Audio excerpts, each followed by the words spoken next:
Cangcuter merupakan sebuah grup musik asal Bandung. Grup musik yang dibentuk pada tanggal 19 September tahun 2004 ini beranggotakan Muhammad Tria Ramadhani alias Tria, vokalis, Muhammad Iqbal atau Kibil, backing vokal dan gitaris, Arlanda Ghazali Langitan atau Alda, gitaris, Dipa Nandastira Hasibuan atau Dipa, basis, dan Erik Nindyostomo alias Erik drummer. Berdirinya band ini diprakarsai oleh Dipa, Tria dan Kibil yang teman sekampus. Mereka pun mengajak Alda dan Erik yang juga teman Kibil main band saat SMU. Nama The Cangcuter bukan bermakna jorok atau berasal dari bahasa Sunda yang berarti pakaian dalam pria.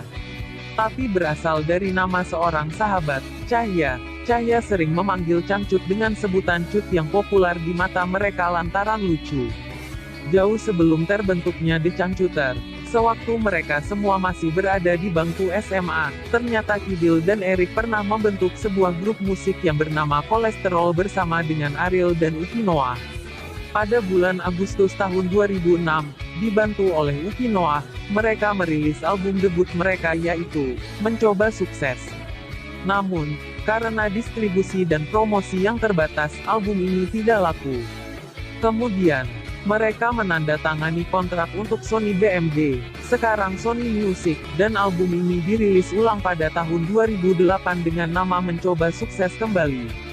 Album baru termasuk 2 lagu tambahan, yaitu Racun Dunia dan I Love You Babe. Namun, bagi mereka lagu band ini dituduh plagiarism The Strokes, Last Night dan The Rolling Stone, Honky Tonk Woman. Gaya musik di album adalah campuran dari rock and roll dan pop. Beberapa lagu dari album ini yang disertakan pada soundtrack dari The Tariks Jabriks 2008, sebuah film di mana mereka bertindak. Pada 2009, album ini telah terjual lebih dari 75.000 eksemplar. Album ini memenangkan band pendatang baru terbaik pada 2009 AMI Award. Sebelum merilis album kedua mereka merilis single, Sang Penakluk Api, termasuk pada soundtrack dari Si Jago Merah 2008. Mereka meluncurkan album kedua mereka, The Cangcuter dan Misteri Kalajengking Hitam, pada pertengahan 2009. Pada Main Serong, mereka menggabungkan riff dari Barrett Strong, Money, That's What We Want, dan The Clash, London Calling.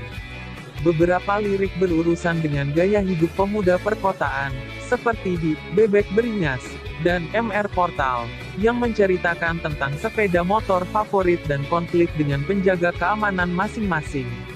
Rindu Ortu, sangat merdu, campuran gaya gitar Block Party dan irama Arctic Monkeys. Ini memberitahu seorang migran yang merasa rindu. SDSB, seputar Dago seperti biasa, adalah tentang malam di Dago Bandung. Main Serong, adalah tentang perselingkuhan. Gembel Cinta, menyarankan para pendengar untuk tidak berpegang pada hati mereka hancur terlalu lama. Remaja Masa Kini, menggambarkan pemuda kenakalan. Pada tahun yang sama, mereka bermain di The Tariks Jabriks 2, sequel The Tariks Jabriks. Film terakhir di mana mereka bermain, The Tariks Jabriks 3, dirilis pada pertengahan Juni tahun 2011. Pada pertengahan 2011 Tugas Akhir dirilis. Ini menarik pengaruh genre dari country, surfing rock, dan rockabilly. Marcel T. dari Jakarta Globe menggambarkan album sebagai bukan apa-apa tetapi membuang-buang saunwa fest. Dia memberi Tari Getar sebagai contoh parodi satir band bergenre besar, terdengar seperti versi klasik Batman Theme. Dia menulis bahwa single Only Love mencoba untuk menunjukkan nuansa santai, tapi gagal karena vokal desah Tria, yang dirampas melodi lemas kekuasaan yang sangat dibutuhkan. Filosofi rock and roll, kera tapi kotor dari rock, dengan inspirasi yang diambil dari Little Richard, lengkap dengan vokal terdistorsi terbungkus reverb berat. Pada Surfing di Arab, band dicampur surfing musik rock dan Arab, dengan hasil yang dijelaskan oleh T sebagai terdengar seperti Love Chill Bingung Dikdale dan Aladdin.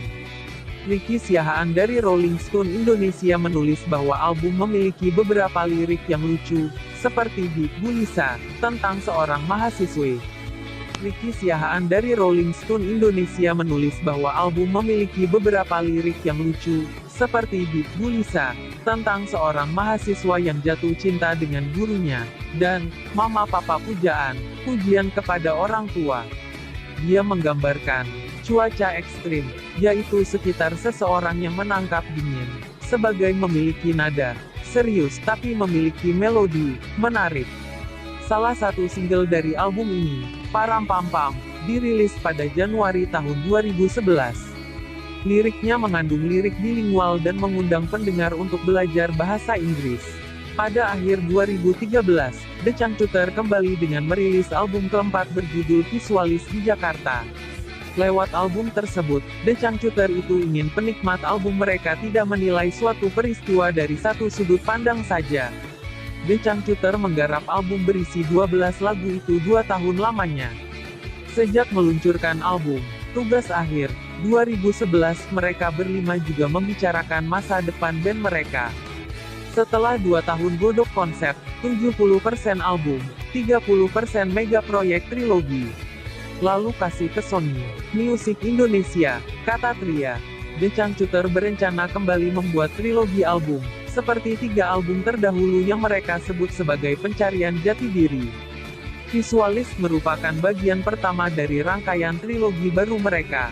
Tria menyebutkan bahwa kalau album ini adalah sebagai album yang mencerminkan diri mereka, karena keunikan mereka, pihak label mempertahankan kerjasamanya.